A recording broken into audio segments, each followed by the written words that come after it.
Terrorists in the North Caucasus raised a stolen, state-of-the-art weapon and aimed it at a Russian attack helicopter. The leader thought it was an operational error and urged another henchman to attack again. It turned out the weapon they stole this time was far too advanced. It featured a built-in IFF, identification friend or foe system. In order to attack the planes of world leaders during a summit, the leader ordered his men to find a reliable Russian black market buyer and purchase a batch of old-school, Soviet-era missiles instead. The leader found a dependable professional driver to transport these purchased missiles to the North Caucasus region.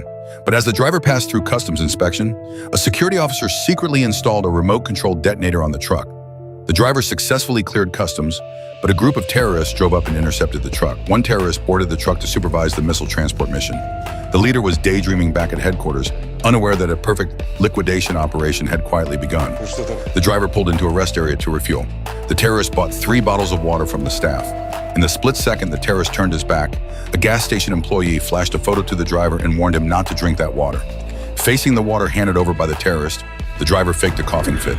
After the terrorist finished his own water, they were nearing their destination, so he called his accomplices who were following the truck. The accomplices turned their car around and ended the escort mission, while the terrorists on the truck fell into a deep sleep. Guided by a drone in the sky, the driver steered the truck into a factory. Russian counterterrorism units used nitrogen gas to keep the terrorist in a state of continuous coma.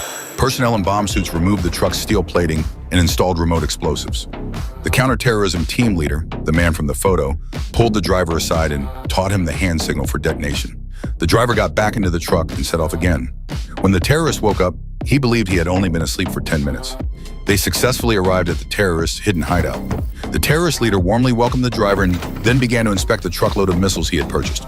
The driver walked to one side and gave the detonation hand signal to the drone in the sky. The counterterrorism team leader pressed the detonator, successfully wiping out all the terrorists.